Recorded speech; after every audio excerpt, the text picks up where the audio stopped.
You welcome back from the business desk with Robert Chirabo-Nyonyi. Tonight it's time for the agenda on Good Morning Uganda. If you are just tuning in to UBC TV, you're welcome. We come to you live from the Nile Avenue. My name is Julie F. Nantaba. And this morning on the agenda, in commemoration of the African Child Day, which will be taking place worldwide on 16th June, let's look at creating safe and dignified childhoods, addressing the root causes of child vulnerability in Africa. To have this conversation with us is Julian Ongodia, who is a research policy and advocacy coordinator, Anti-Human Trafficking Project, the Salvation Army. Be part of the conversation. 0709-602-592. I will say that this is a conversation that has a lot to learn and unlearn and maybe relearn at the same time. So you're welcome and be part of it. A very good morning to you, Julian. Good morning to you, Julie. Thank you for coming through and choosing to inspire Uganda. It's such a pleasure. All right. Thank you for inviting me. Now, when we talk about child vulnerability in Africa, what does that actually mean in the African context? Well, child vulnerability, first of all, thank you so much for hosting me, UBC, and good morning, viewers. It's such a pleasure to be in the studios. Yes, so child vulnerability basically in Africa is a state or a condition where children grow up without freedom, right. You know, being able to be in those spaces where they are able to enjoy the basic needs. We are looking at a child who is deprived of quality education, quality health care, you know, and all these are basic needs that will help a child to thrive. Because when we are able to protect our children, they are able to be productive tomorrow. So yes, now in the African setting, these are some of the basics that the children or the child is deprived of, and that is why we are here to speak for them, to ask some questions and ask where are we now as stakeholders, yes, as a whole. Very profound. And when you share this in the African context with child lacking basic needs, like that aid that child to grow up into a responsible citizen. How closely linked are child vulnerabilities in Africa and human trafficking? What's the link between the two?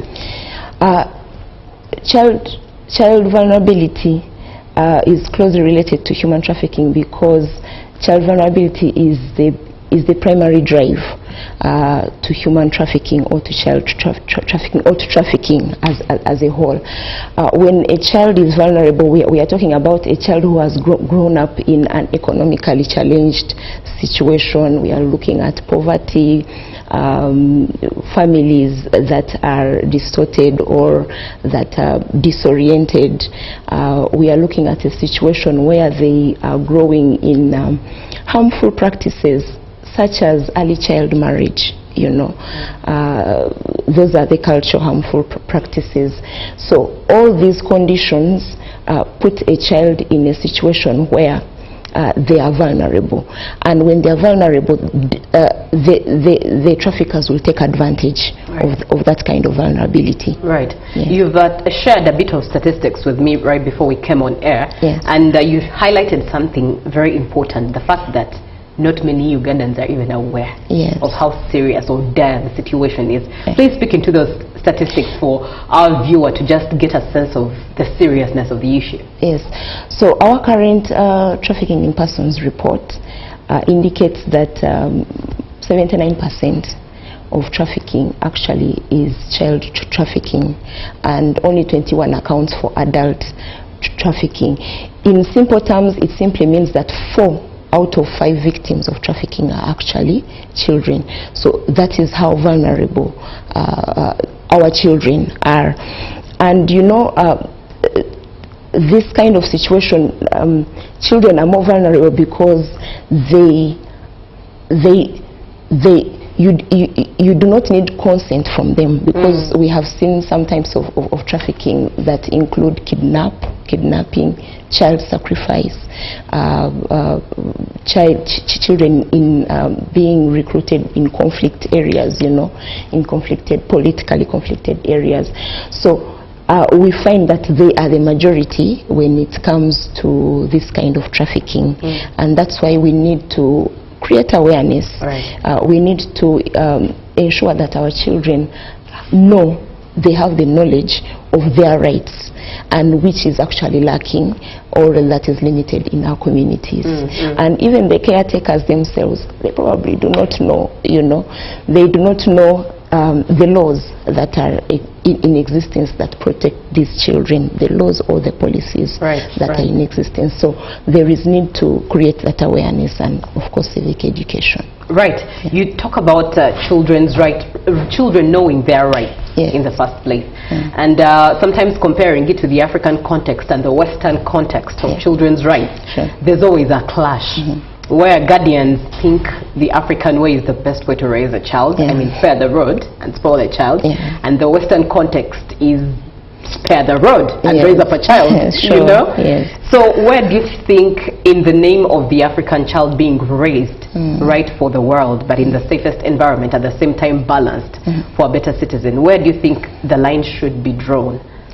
Okay, of course, I'm not going to run away from sparing the road and spoiling the child. That should remain. However, roads are different. A road is not necessarily enkoni. There are different ways of how we can address issues that are affecting children, or how we can discipline our children. But in this particular case, we are talking about harmful acts. For example, violence, there's child abuse, there's sexual exploitation. Recently, we were just in the field, and one of our, we call them champions or volunteers, because of the trainings that we have given them, this child came running to him, and then he said that there was a man who told him, come and we pick mangoes in a eucalyptus forest. Now, because this child had been made aware, had been given the knowledge to know the signs, she ran away. She said, where is the mango tree in a eucalyptus forest? The child was bright. The child was bright, and this was a young girl, So being able to educate these children and letting them know their rights, so that the traffickers are not able to exploit them, is power. Knowledge is power. So when we get them to understand what their rights are, to what extent they should be able to respect elders, because sure, why would she respect such kind of an elder who is trying to put her in danger?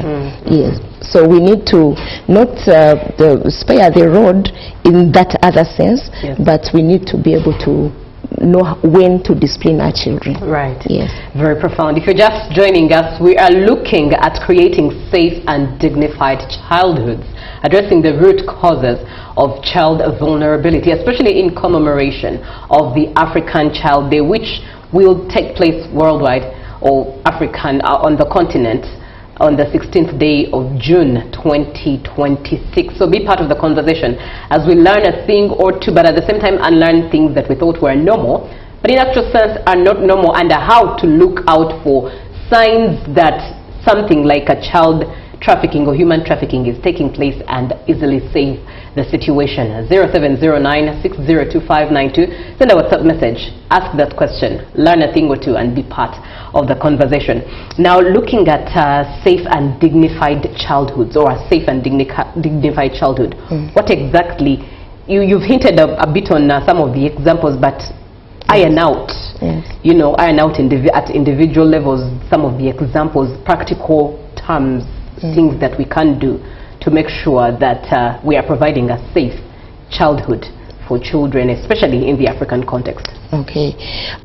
First and foremost, as Uganda in particular, we have laws. Right. We have laws that protect children. However, these laws, they lack implementation, or the implementation is limited. But then there's also another challenge of awareness. Communities, stakeholders, key policymakers are not on the ground to educate the communities about these laws. So I think one of the major things is to create awareness. We need to be able, because this work is basically collective action, and now we are talking about all stakeholders involved, including where our children go to school, the teachers, these other caretakers, faith-based organizations, government in itself. We cannot work in silos, we cannot work in isolation. So we need to come together and educate our people about these laws, because they are the major thing that are required to protect our children. Yes. Now, are there particular groups of children that face greater risk than others, and why? Yes, most definitely. We have, for example, refugees. We have orphans. We have street children. We have children that are coming from, you know, disoriented families. Right. We have, all those kinds of children. Why? Because of the economic challenge that they face, because of poverty, unemployment. Of course, everyone needs survival, and now, of course, parents sometimes they look at their children and they're like, maybe we could, you know. Recently, we were working, we were handling cases of parents who have sent their children to go and work to make pocket money for senior one, you know. And now this is a child.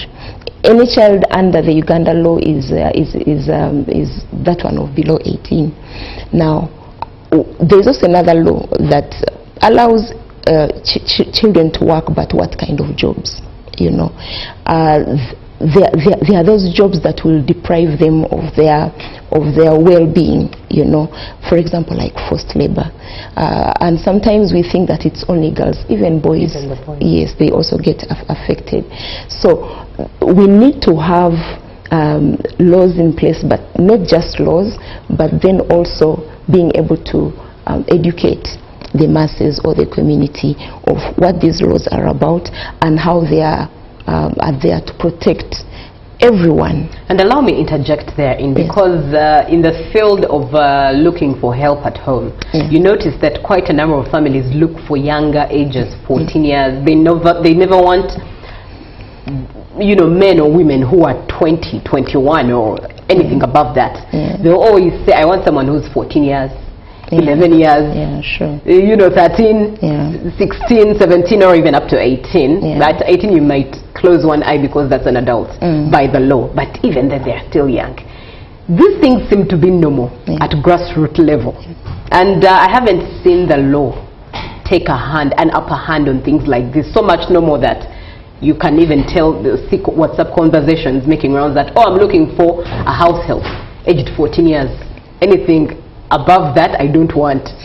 What do you think should be the solution to things that seem normal like that? Yet in actual sense, by the law they are abnormal, but in society they are actually normal. Okay, first of all, knowledge is power. That's true.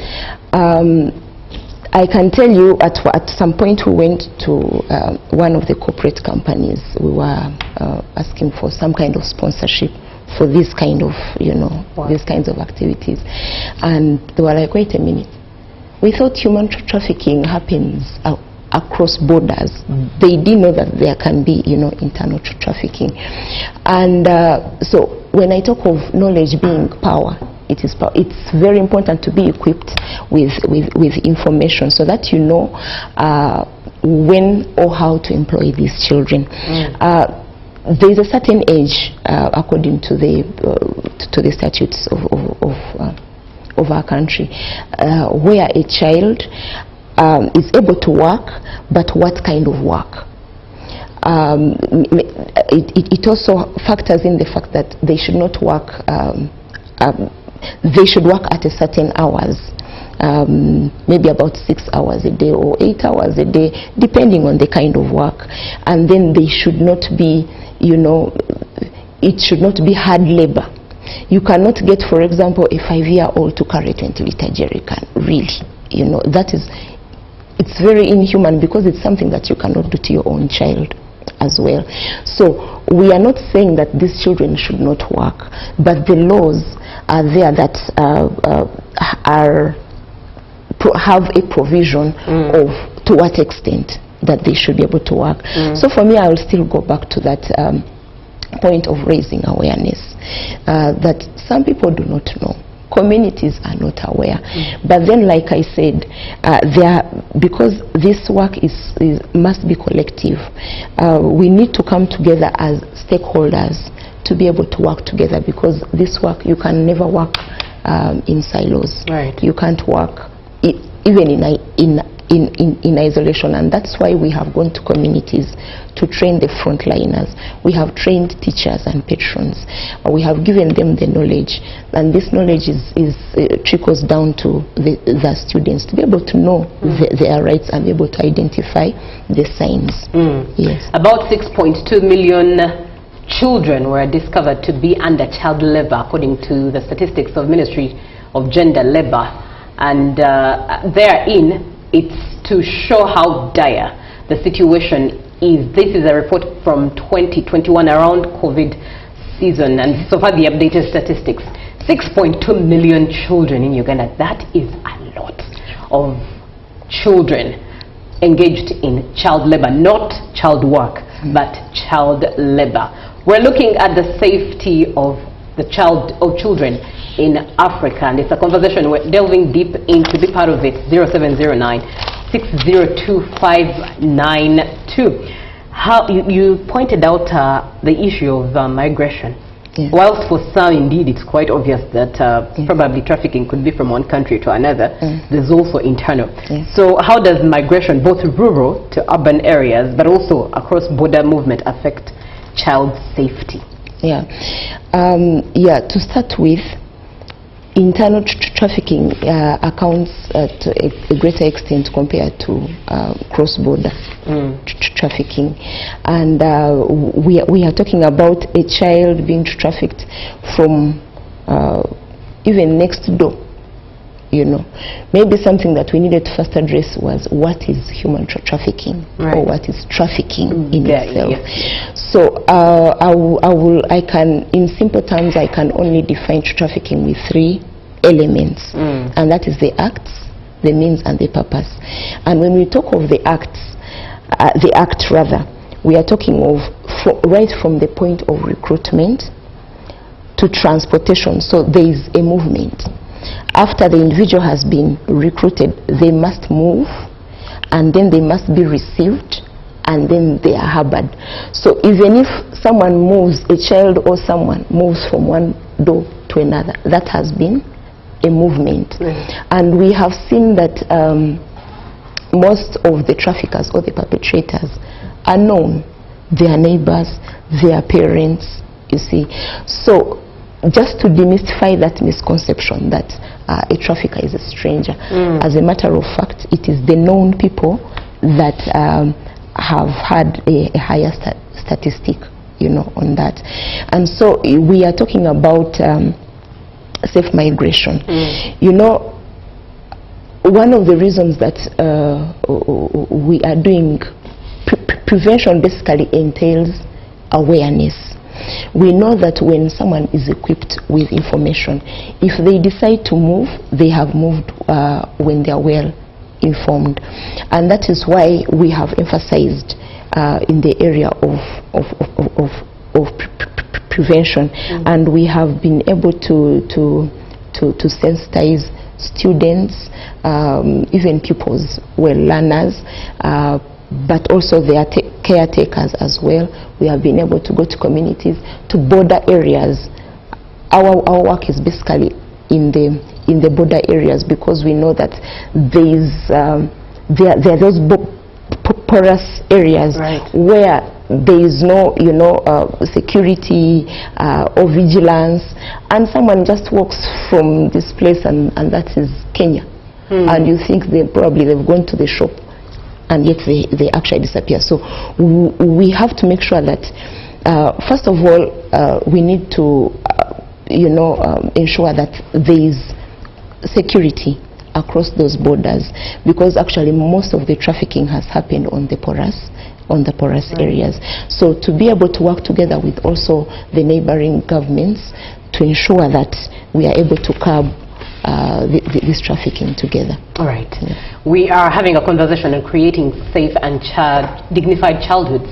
And Julian Ogungodia is here to have this conversation with us. She is a research policy and advocacy coordinator, anti-human trafficking projects, the Salvation Army. And she's speaking to us this morning as we look at addressing the root causes of child vulnerability. 0709 602 592. Allow me, Julian, get into some of the comments that are coming through. Thanks for the show. We all remain united to uphold the plight of an African child. A country that invests in clean water and sanitation for its children is investing in a stronger, healthier, and more prosperous future. Happy African Child Day tomorrow. This is Andrew. Andrew, thank you so much for getting in touch. Hi, Julian. I'm a salvationist. Given that 85% of child labor in Africa is concentrated in the agricultural sector, what specific localized support are we providing to rural families to ensure that fair play for children is not just a slogan, but a reality supported by adequate adult livelihoods? Over to you on that concern. Yeah, so thank you so much, my fellow salvationist. Yeah, we are. He's asking about specific localized support. So what we have done as Salvation Army, especially with the anti-trafficking project, is first of all, we believe that solutions come from the grassroots, and we have been able to see how communities have come up with preventive initiatives. Actually, before we went there, there was high rates of trafficking, especially child trafficking, and especially girls. But after the project being introduced there, we asked them, what are those preventive initiatives that you can have that can bring the communities together, so that there is also that element of community policing. And one of them was they came up with VSLA.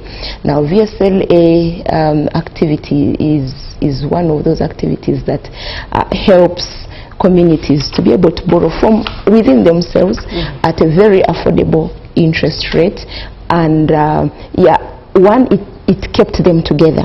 Secondly, it was a platform for them to be able to receive this information. But also, thirdly, because most of the participants of these groups were women, it helped so much.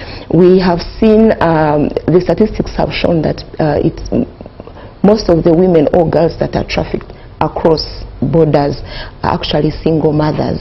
So we saw that it is the single mothers who are actually participating in this community. So for us, it was working to ensure that, first of all, the solutions come from the grassroots, and they come up with the initiatives that are able to support them, that are able to give them some kind of support to take back their children to school, to protect them from these other strangers, So for me, I think that is one of the best localized support that the stakeholders are able to give the communities. Thank you very much. Hi, good morning. Thank you for the show. But it's really heartbreaking. Just 1 month ago, my cousin's sister was conned to Mbarara, and it has really affected her mostly to the extent that she is now in Kampala and struggling with life. I think she's not okay going to the village because of trauma. I appreciate this because it creates awareness to people out there. This is Aguti Dina, whose family member has experienced a particular form of human trafficking. And sorry for your cousin indeed. We do hope and pray that she receives the necessary help. And with such awareness, I hope there comes a ray of light to help your cousin. Now, Julian, let's look at the different forms of child trafficking. We've looked at the boundaries, but the different forms might not even be known. What are the different forms of child trafficking, especially those that are common across the region today? Okay. First of all, I would like to also say sorry to this person. Agoti Dina. To Agoti, yeah. If you are still in touch with the cousin, yes, with your cousin, maybe they can reach out, yeah, because like I said, there are laws that are in existence, and most of the victims suffer because they are ignorant of the law, and you know, sometimes Africans, we are gumite. Yes. Yeah, like, let me survive. I'm working for school fees. I'm working. Yet you're emotionally breaking. Yes, yet you're breaking psychologically, emotionally, mentally. You know, and that is not what we actually advocate for. So kindly reach out so that we get to know the details. Yes, she can call me. You can call me on 0783 87 47 32. Right. Yes, so that we can, you know, understand further the context. So we are asking about the different forms of child trafficking. Child trafficking forms, they range from sexual exploitation, and this is basically, it disproportionately affects girls. You know, sexual exploitation, we are looking at child sacrifice, we are looking at children being recruited in conflicted areas. We are looking at street begging. You know, we are looking at domestic servitude, child labor, children working in farms, in factories. Right. You know, yeah, under some kind of harsh conditions. Yes, those are some of the forms. Very profound. We usually see babies on the streets begging. Yeah. Some of them even slept off and they're doing this, and you're thinking... And Julia, like I was saying, that the elements of human trafficking entail the act, the means and the purpose. Like I said, this child is recruited, in this particular case, the child is recruited, transported, the movement, and then received and harbored.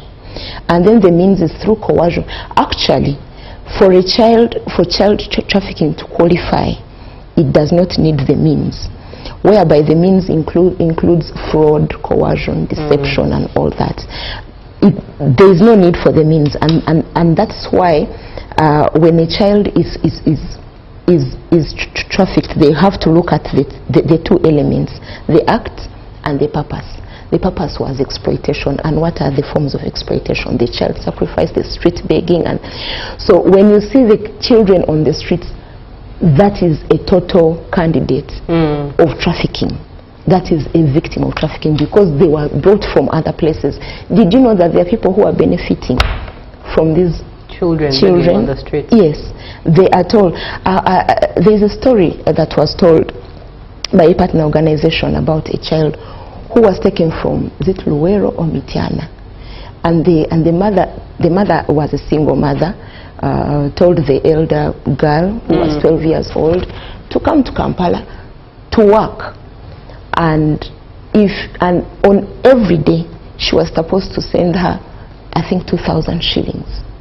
So she bought her that cartouche, and she was supposed to send money. So at some point, of course, this girl came to Wandegea streets. This partner organization picked her from the street, and now she was telling her story. Now she was got from the streets. She reached a point, because she was being used all sorts of exploitation, including sex exploitation. I mean, you know how unsafe a child can be on the streets. So when she called the mother and told her, I think I'm tired, and the mother told her, before you arrive, I will have killed your sibling, and by the time you arrive, I will also have died. So you choose to either stay there and work and send money for us, or you will find, and when you come, before I kill myself, I will also make sure that I kill you. So we are talking about street begging. It is a typical form of child trafficking, yes. Sad. Very sad indeed. Allow me engage some of the comments that are coming through. Good morning. Thank you for the program. We left the conversation of mob justice quite a while ago. Good morning. Phillips from Karamoja. Good morning, Julie. Thank you for the topic. That number of 6 million may be small. The children in Uganda face numerous challenges that need safety. Child labor is on the high performance. Poverty is contributing factor to child abuse. What does our government do? Laws that protect children exist and are not being used well to protect them. What should the stakeholders have to do? The schools and communities should be very sensitive to suspicious people in the community with intent to traffic, kidnap children, and response is immediate. Thank you, Phillips, for being on the show. Now, looking at the nature of traffickers, Julian, are they becoming more organized and hard to detect, do you think? Yes. Okay, first of all, to respond to Phillips, true, 6 million is really underrated. And we are talking of 6 million because those are the accounted for. There are so many unaccounted for, and of course there are reasons why, and one of them is lack of education. People do not know, and they do not know even the signs, and that's why probably they cannot report. Others have mistaken human trafficking to gender-based violence, and you know, so there are many cases that have gone unreported, and that is why we only have the 6 million record. So you are asking whether the traffickers are organized. The traffickers have always gone ahead of us. They are way smarter than us. We were just in a meeting and I was sharing a certain contribution because our UN Day Against Trafficking in Persons theme is trapped behind the scams. And so I was sharing, there is a conversation we had with our sister organization in Poland, and we were trying to look at ways, strategies on how we can improve on our prevention when it comes to raising awareness now that we are targeting schools and all. And he mentioned something so profound that I shared with us in this meeting, but I think we are too formal to be able to work dirty like the traffickers. Right. So this Poland counterpart was sharing how they have also created fake accounts on Facebook. Now you know how they create the fake accounts, and then when you enter there you get, you know, fun information. So they have created the fake accounts right there in Poland, and when the potential victim goes in there, they find human trafficking information, prevention of how they should protect themselves from human trafficking. And I found it so profound that a trafficker is able to open a fake account and he's able to recruit his victims. But for us, we shall come to the formal spaces where the victims may not even come to, you know. So, you know, so they think ahead of us.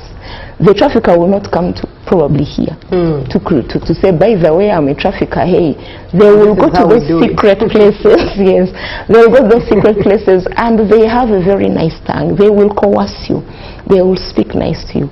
And these are some of the things that us who are on the front line, we are not aware of. We want to go formal. We want to go. You know, if you want to catch a thief, you set a thief to catch a thief. That's true. You know, and the statistics that he was sharing are profound. They have seen a reduction in online trafficking. So yes, traffickers think ahead. Just when you think that you have caught up with them, they mutate.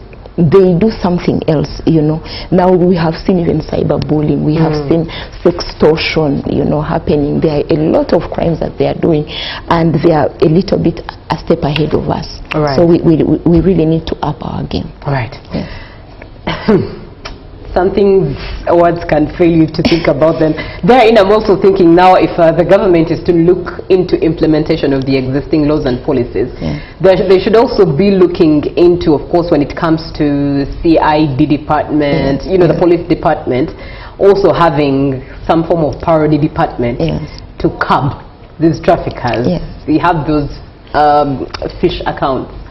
So that to use the same strategy as the Polish, you know, the Polish person was telling you to be able to, as a solution to prevent child trafficking in Uganda. We are looking at creating safe child spaces, addressing the root causes of child vulnerability in Africa and Uganda at that, and we're having this conversation with Julia Nongodia. She is a research policy and advocacy coordinator, and that is anti-human trafficking project, the Salvation Army. 0709-602592.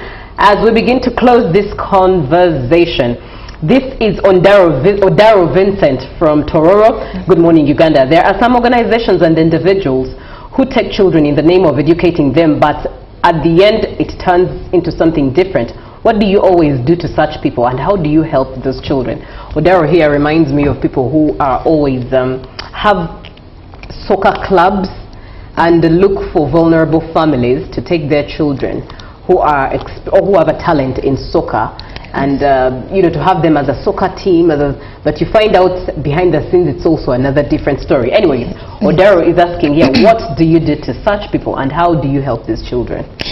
Okay, first of all, prevention begins from the victim or the person who even took the victim. Because first and foremost, we do not say people are not supposed to go abroad to work, but what have been the processes? Have they been legit, you know?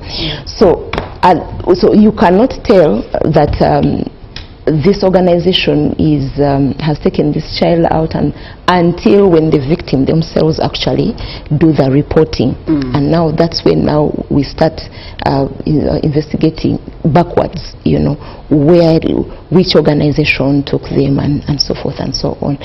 I believe the government, or specifically the Ministry of Gender, has these organizations.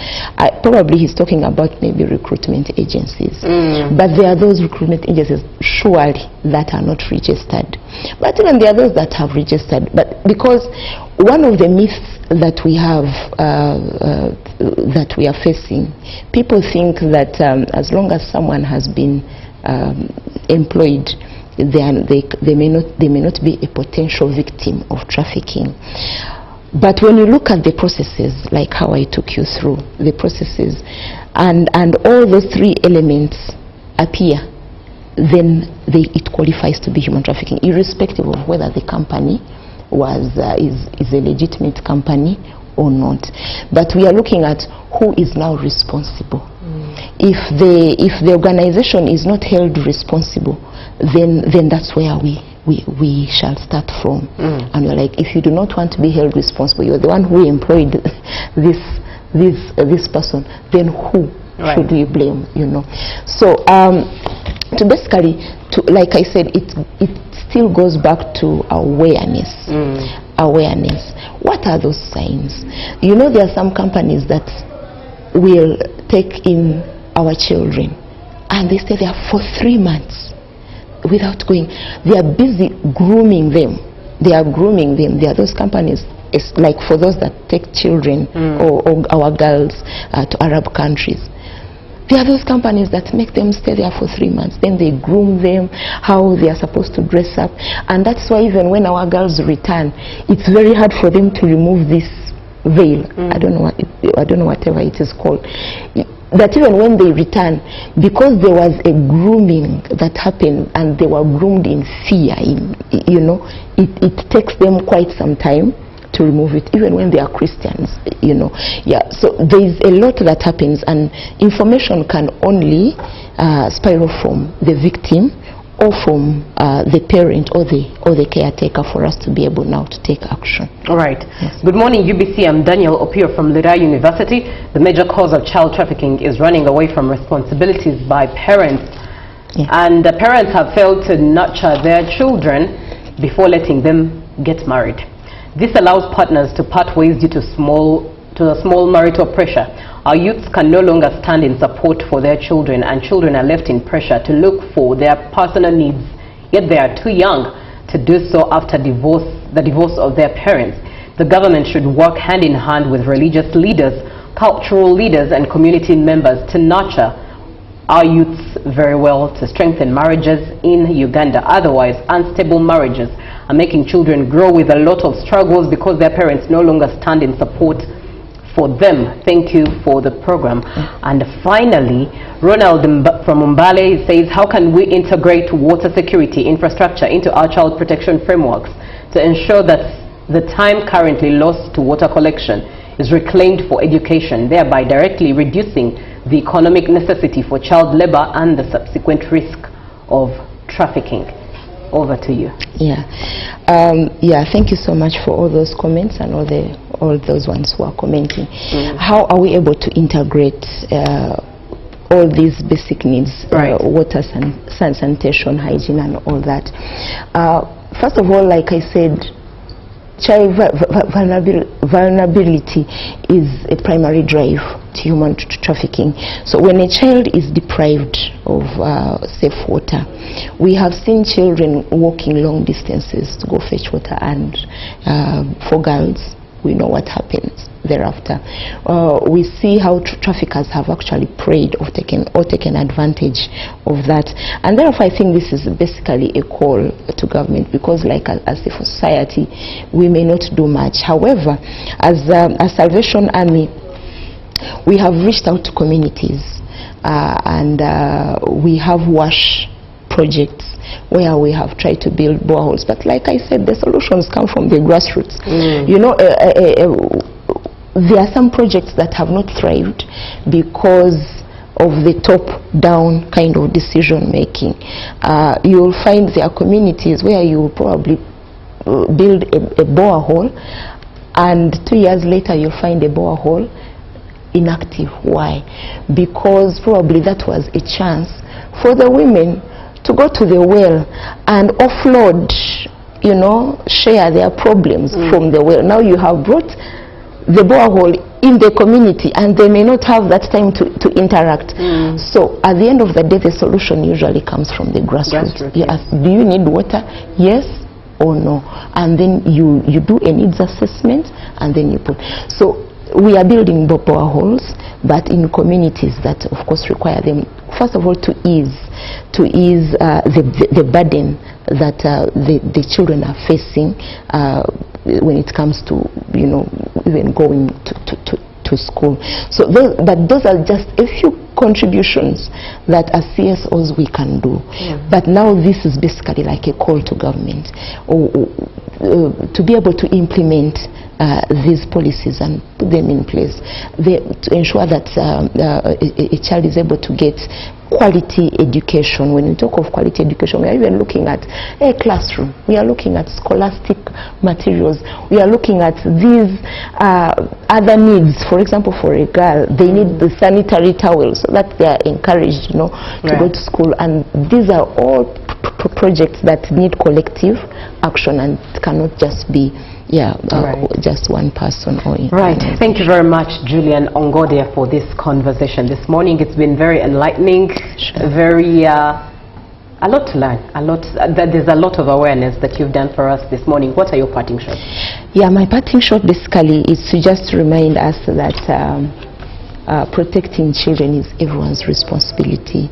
Ensuring that they are in safe spaces, ensuring that they know their rights, and also, like I said, knowledge is power. We need to reach out to go to the communities and educate these communities about these laws. There are existing laws that are protecting, that are able to protect children. I'll give you one example. We have the Prevention of Trafficking in Persons Act. It is so rich. It's so rich with the aspects of protecting the child. And one of the interesting or fascinating aspects in that law, in that act, is about it doesn't matter whether the parent consented to the child to work. if that child is in danger of trafficking, the law will not exempt this parent. And so we need to be aware of these laws so that we are not caught on the wrong side of the law. Yes. Very profound. At that, thank you so much for being on the show and following the conversation. We've been speaking with Julian Ongodia, Research Policy and Advocacy Coordinator, Anti-Human Trafficking Projects, the Salvation Army. And we've been looking at addressing the root causes of child vulnerability, especially in commemoration of the African Child Day, which is tomorrow, the 16th of June. Now, if you have a case like a viewer who got in touch and their cousin was in a vulnerable state, reach out to Julian, 0783-874732, 0783-874732. Get in touch so that there can be some form of solutions that are devised to see that at the end of the day, each one is reaching one in helping reduce or even clear this vice away. Bringing it to a close, up next is sports, of course, with highlights from the World Cup action. And Robert Chirabo will be back with Good Morning Uganda, the extra. Have a good morning, have a lovely day, and a lovely start of the week for God and my country.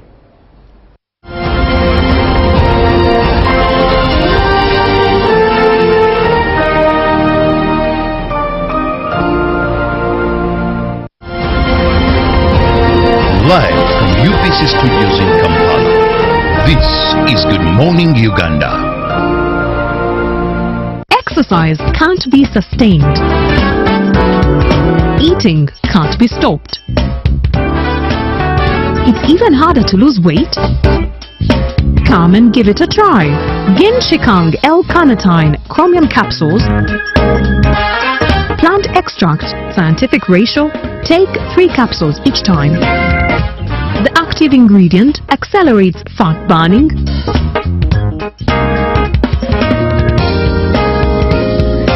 eat twice a day. Don't take a detour. Weight loss starts now.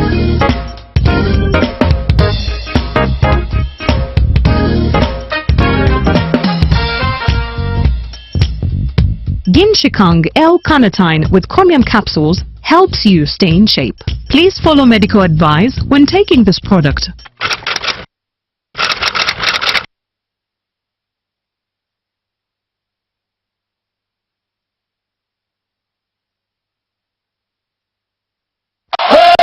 The World Football Spectacle is here! From the vibrant cities of Canada, the passion of Mexico, and the grand stages of the United States, the FIFA World Cup 2026 is set to ignite the planet. Every goal, every save, every moment of glory, live and unforgettable on UBC TV and all its radio stations. From the streets of Rio to the night and day. Follow Africa's finest, football's biggest stars, and the battle for the most converted trophy in world football. Where legends rise, dreams come alive, and history is made. UBC is the home of the FIFA World Cup 2026. Stay tuned to UBC TV and all UBC's radio stations, bringing the world to Uganda, one match at a time.